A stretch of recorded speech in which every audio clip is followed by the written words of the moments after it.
Hello. Okay. So I'm not really sure how this is gonna work. It's my first time. My computer crashed again, so it's my first time using the YouTube Studio to record a video that's supposedly both live and scheduled for later. And I decided not to include the background this time because I'm talking about sin. And see, I also wanted there to, I want to do it earlier before the computer crashed, and it was also going to be like darker, in in the where I'm living right now, and it'll be like, it's kind of set the mood. But I guess God is trying to say, hey, Kevin, lighten up, let your light shine before men.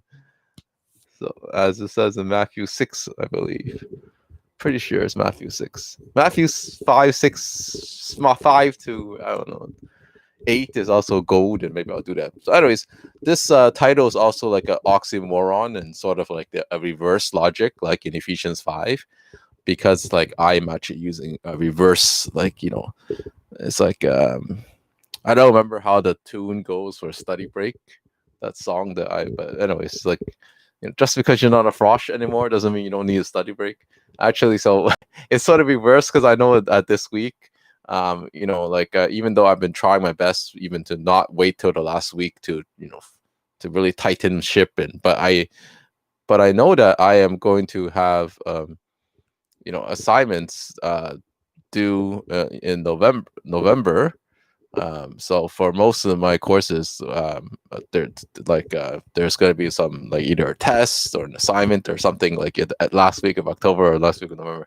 So what I'm doing instead is I'm actually, um, giving myself a break from doing these so that I can study, right?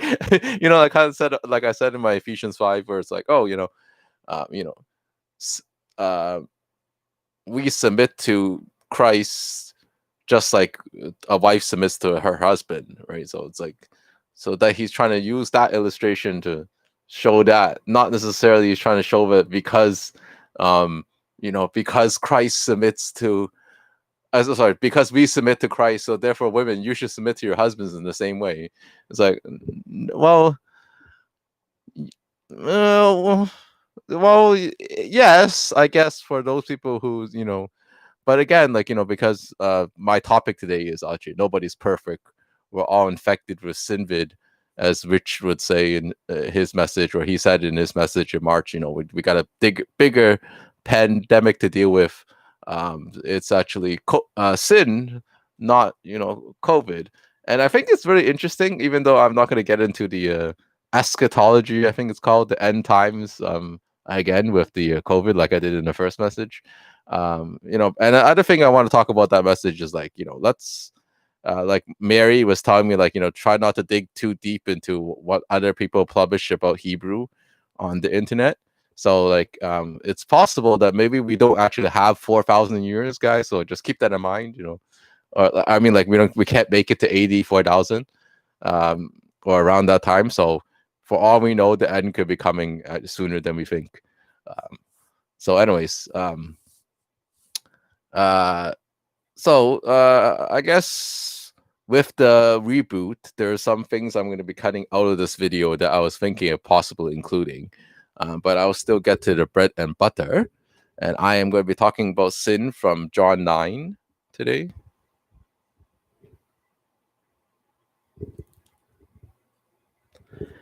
Jesus heals a man born blind. As he went along, he saw a man blind from birth. His disciples asked him, Rabbi, who sinned, this man or his parents, that he was born blind? Neither this man nor his parents sinned, said Jesus. But this happened so that the works of God might be displayed in him. As long as it is day, we must do the works of the one, we must do the works of him who sent me. Night is coming when no one can do work. While I am in the world, I am the light of the world. After saying this, he spit on the ground. he made some mud with the saliva and put it on the man's eyes. So I want to stop here because I want to kind of help those who are maybe new to the Bible kind of understand what we're talking about here. So kind of like I said about in my first Ephesians message, where there's like there's the original context, and then there's present day context, and then there's like my context or whatever. So rabbi, so there's these people who are like experts of the law back in like the Jesus day, where they're like they're sort of like the Jewish pastors or whatever you want to say, if you want to equate that to the Christian equivalent. And they're like really supposedly what's it, zealous for the gospel is the word. Yeah, so well, not the gospel but the Torah. And they always like so that's what Jesus is being kind of called here by some of his disciples, because they're like, oh, you know the law, you seem to be like very following God, and you're also smart to teach us about the law as well, right? And kind of thing, right? So that's sort of like the context they're asking him that question. It's like I don't know. Like again, I want to stick with anonymity. So even though whenever I talk about a pastor or whatever, I'm still just going to use their first name. Although you might figure out who they are when I reference some of their stuff in my bibliography. But again, that's can't be avoided, especially if you got some very common names. Like I mentioned the other day in the other message. But anyways, jumping right back into it, so it's like, Professor, who sinned?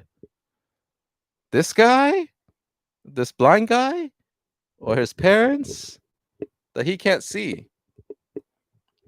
So it's like, and then Jesus goes, neither this blind guy or his parents has sinned.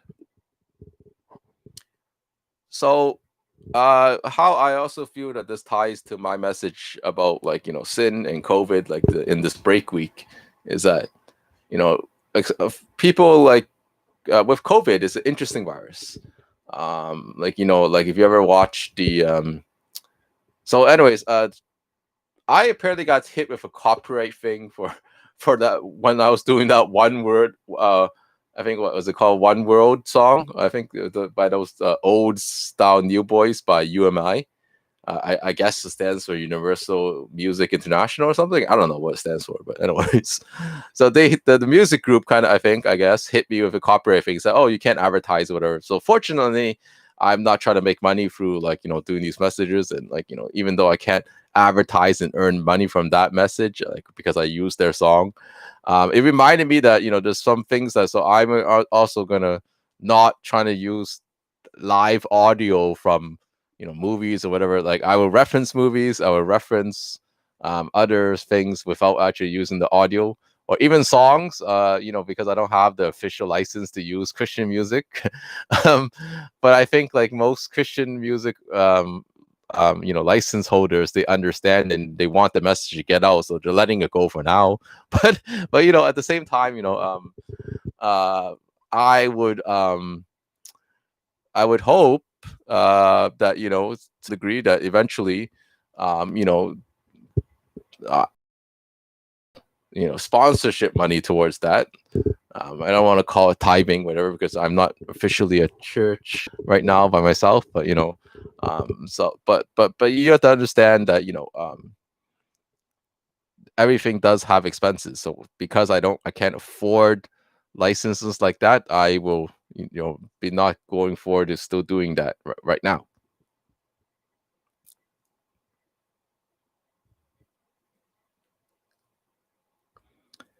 So neither this man or his parents sinned, but it happened to him so that the works of God might be displayed in him. So perhaps right now, even though I'm not a fan of COVID personally, let's face it, who's a fan of COVID? People are dying, people are suffering, whatever it is. Nobody's a fan of COVID. we look at the situation. We have to look at the situation with the same attitude that Jesus is talking in verse 3. This happens so that the works of God might be displayed in him.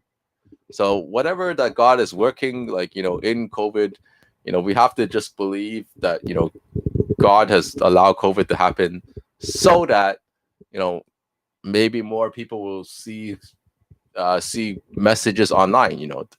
I was looking at one of my former churches online broadcast the other day, and like I'm like, oh, given what I remember about their size of their congregation, they haven't gotten a lot of views in their message.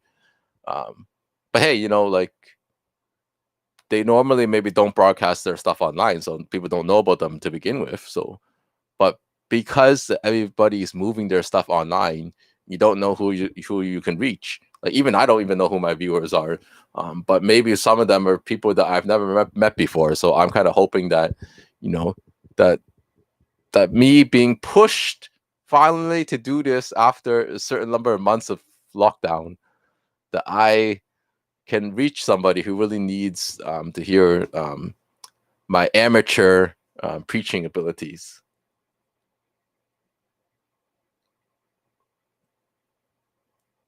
As long as it is day, we must do the works of him who sent me. Night is coming when no one can work. Well, that somewhat describes COVID too.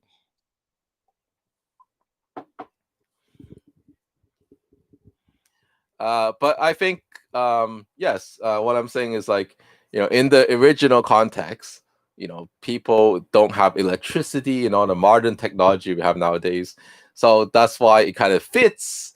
And people will understand what Jesus is saying there. Is like, okay, well, when I don't have light anymore, we can't farm, we can't do a lot of our regular jobs, we can't fish, whatever.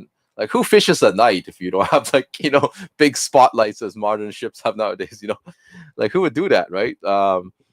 So we must do the works of him who sent me. So we must do God's work as long as it is day. So I would just interpret this verse as long as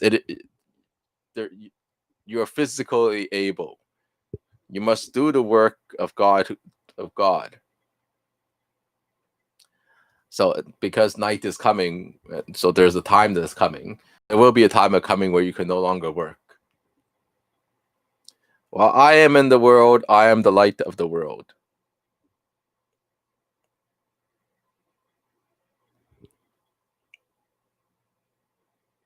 After saying this, he spit on the ground, made some mud with the saliva, and put it on the man's eyes. Go, he told him, wash in the pool of Siloam. It sounds like it could be Hebrew, but I don't know. It could be just also a translation into Greek, because I'm also really bad at pronouncing Greek. So given the ideal length, I want to make this video like 15, 20 minutes, 15, 25 minutes, maybe max. I am discovering that I'm going to have to jump ahead, and hopefully you would also read John 9 for yourself.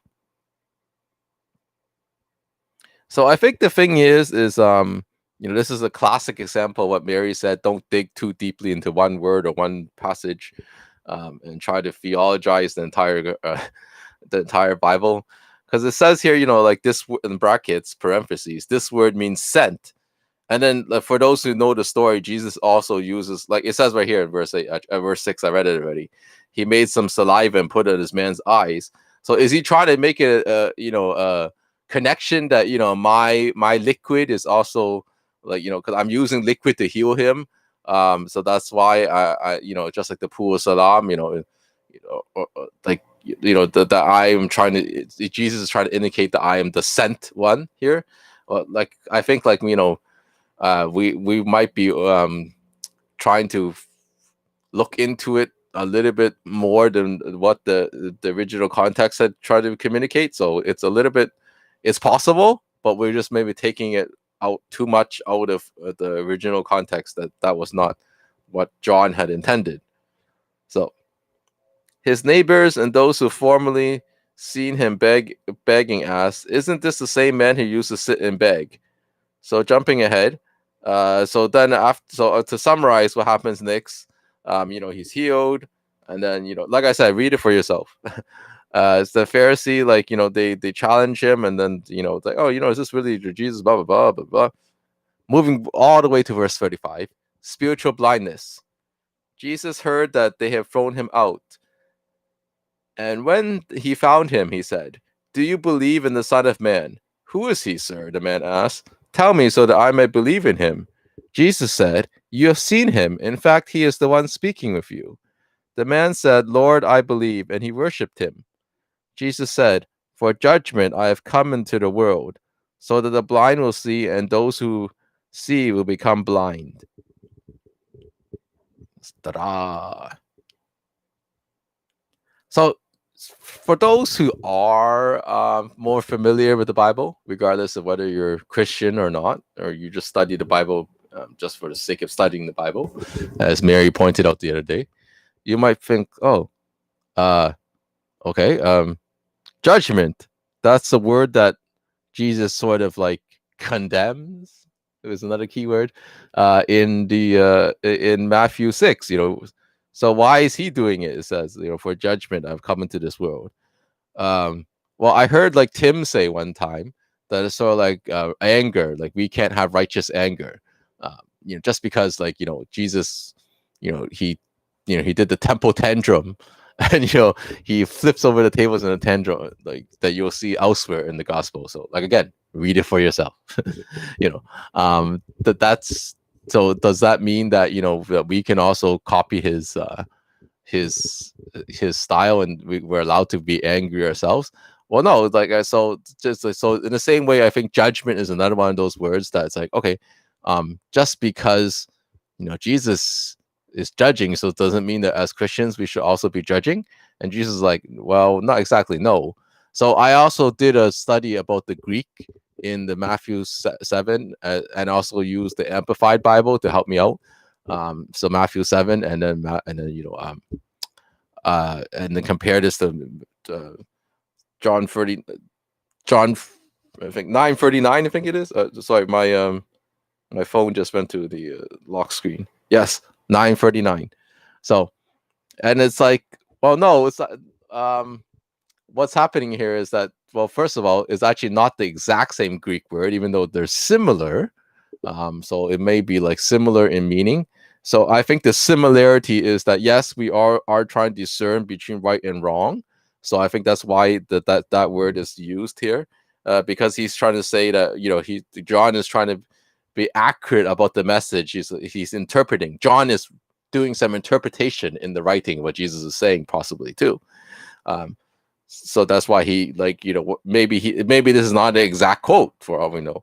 So that the blind will see, and those who see will become blind, because he's talking about sin versus non-sin. So he's kind of saying that we should also be naturally have the ability to discern for ourselves what is sin and what is not sin.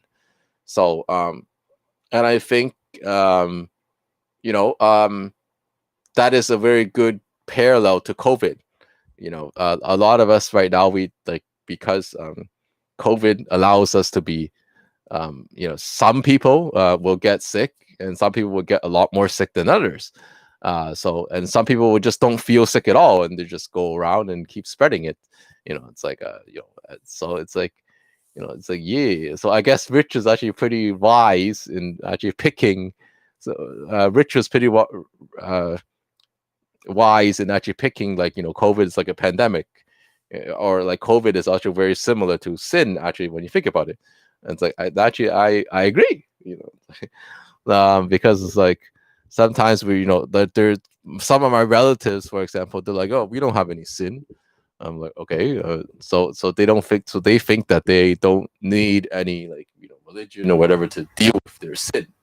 And I think like that's not exactly the point of Christianity. Like as Bruxy would say, the main point is we're not just trying to deal with our sins. We're not just trying to find absolution, or is that the right word? I don't know. Or salvation, or just like to go to heaven, but also we want to have a relationship with Jesus, as Bruxy would say. So I think that that, but again, So this is one reason to believe in, or one reason to have a relationship with Jesus is also to allow us to help better understand what sin is. But it's not the only reason to have a relationship with Jesus. But again, because my topic is about COVID and sin, then that's the reason I'm sticking with for today this video.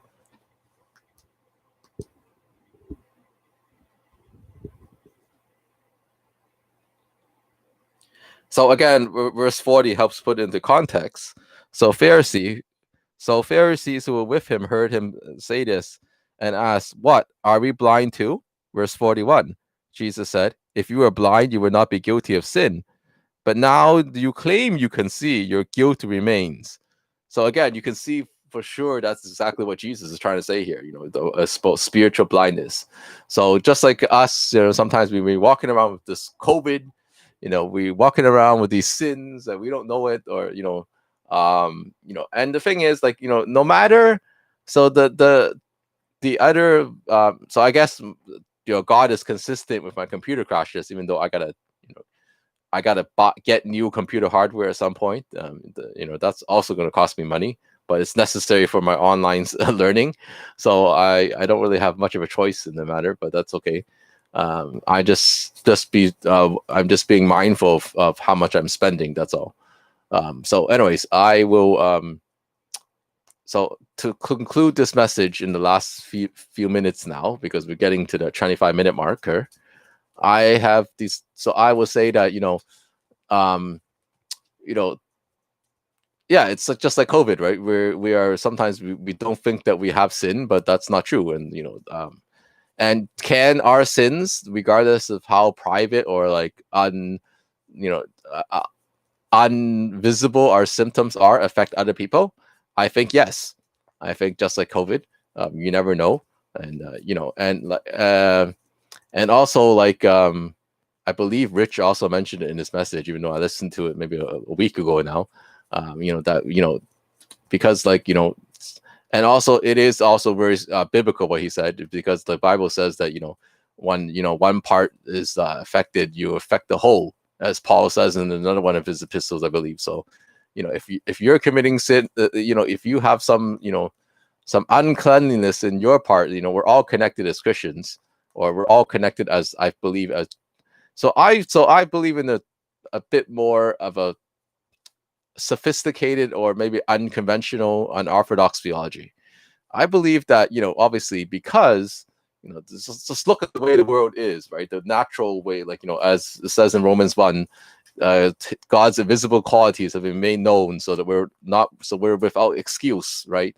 So I believe that it's plain to see that if a non-Christian goes and does an act of maybe like violence, or like just does something like that will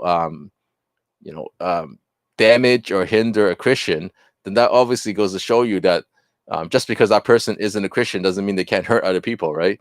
So, or even even as a Christian, if on the other hand we go and do stuff that actually hurts other people, just because that other person is not a Christian doesn't mean they can't be affected by our actions. So I believe that when you look at the body of Christ, you also got to consider that to some degree we're all together God's creation. So I think that the sins of non-Christians can also have impact on Christians, as well as the sins of Christians can have impact on non-Christians. So it's just like COVID. There is no there's no amount of isolation between Christians and Christians that we can totally separate ourselves from the effects of sin. So even though I'm not against isolation, I'm not trying to be like an anarchist and be like, okay, my government is imposing isolation, but I'm going to intentionally, not follow it, kind of thing. Anyway, so I guess that's pretty much because I'm reaching the end of my 25-minute mark. I will just gonna conclude this. So I'm not gonna go break into song again because of various reasons, but I do think song is great. And so again, the offer still stands that if anybody wants to ever be recorded in my videos, especially if you have an original song, and then that's not violating, definitely not violating any copyright rules. But in the meantime, I don't mind if we violate some copyright rules.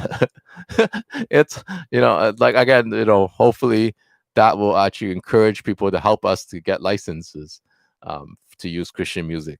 So, but anyways, but of course, if you have an original song you want to do, that's awesome too. Because I'm not a songwriter myself, but because I don't have the musical gifting yet.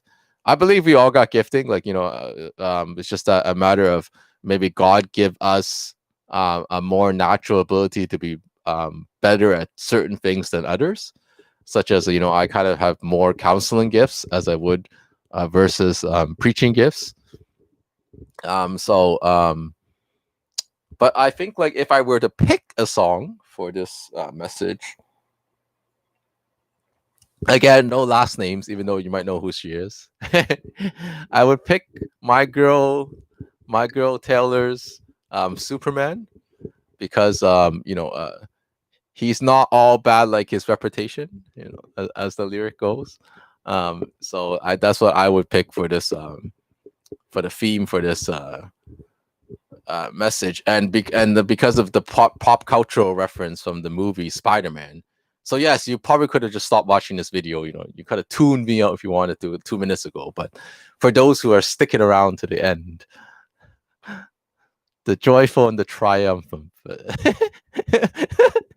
I also think of that movie that scene from Spider-Man 3, the third one by the Sam Raimi with Tobey Maguire, is that when Sandman goes to apologize to Spider-Man for after the big fight scene, he's like, I'm sorry for trying to kill you and all the things that I did to try to protect my daughter and whatever, and then Spider-Man accepts his forgiveness.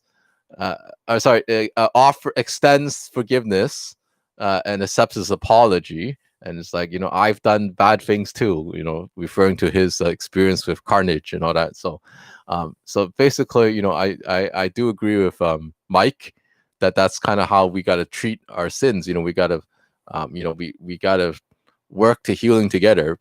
Obviously, I'm not saying that we necessarily gotta like really bond strongly with other COVID infected people right now, so that we can so we could try to develop herd immunity or anything like that. Because apparently, that if that was actually effective, it's actually it's not proving very effective. It seems like a lot more people are gonna die before that becomes a thing. So that's why people are not recommending that right now. Although it's from an economic perspective, I know some countries are trying to move to that direction, but I don't know. Personally, I don't know. I'll just trust in my governing authorities, like it says in Romans 13, and just follow what their their guidelines are. So again, there's no perfect government and there's no perfect church. Like Francis likes to say, it's like, if you find the perfect church, don't attend, because once you attend, it's no longer perfect. All right, so that's the end of the video.